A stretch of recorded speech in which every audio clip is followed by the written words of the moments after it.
नमस्कार।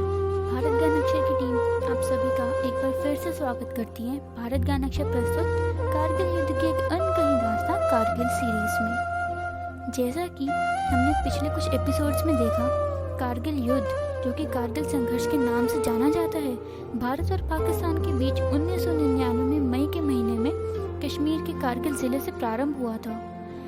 युद्ध का महत्वपूर्ण कारण था कि बड़ी संख्या में पाकिस्तानी सैनिकों व पाक समर्थित आतंकवादियों का लाइन ऑफ कंट्रोल यानी भारत पाकिस्तान की वास्तविक नियंत्रण रेखा के भीतर घुस आना और कई महत्वपूर्ण पहाड़ी चोटियों पर कब्जा कर लेह लद्दाख को भारत से जोड़ने वाली सड़क का नियंत्रण हासिल कर सियाचिन ग्लेशियर पर भारत की स्थिति को कमजोर बनाना दुश्मन मुल्क का उद्देश्य था।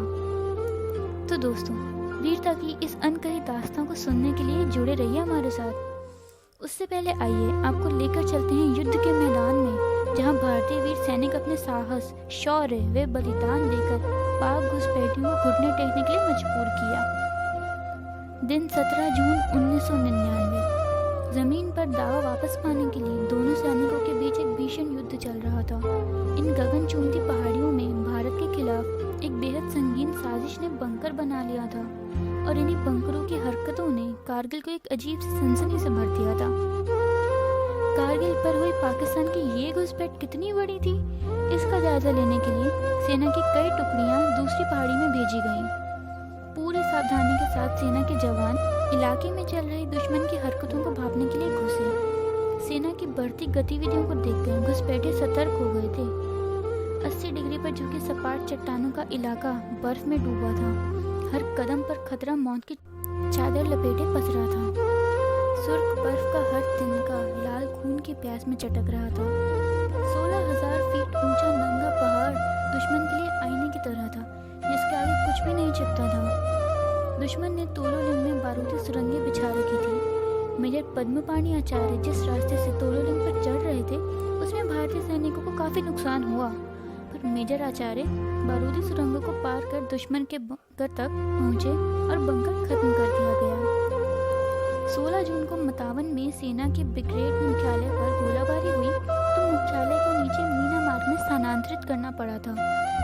पाकिस्तानी तोपखाने का हमला इतना भीषण था कि इसका अंदाजा इसी बात से लगाया जा सकता है कि भारत के शहीदों में 80% तोप के गोलों से वीरगति को प्राप्त हुए थे।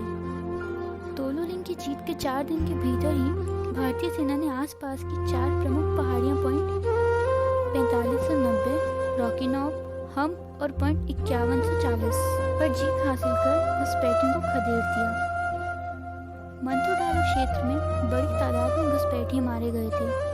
भारतीय सेना ने खुलासा किया कि उनके पास पुख्ता सबूत है कि युद्ध में पाकिस्तानी सेना की नदन पॉइंट इन्फेंट्री की 3री, 4थी, 6ठी बटालियन और स्पेशल सर्विस ग्रुप के सैनिक शामिल थे। इस युद्ध के बीच भारतीय सेना अपने ही सैनिकों, अपने साथी अफसरों के साहस और धैर्य से चमत्कृत थे, जिसमें से अधिकांश तो अधिक ऊंचाई वाले युद्ध के लिए प्रशिक्षित भी नहीं थे। इन सब के बावजूद वे शेरों की तरह लड़ रहे थे।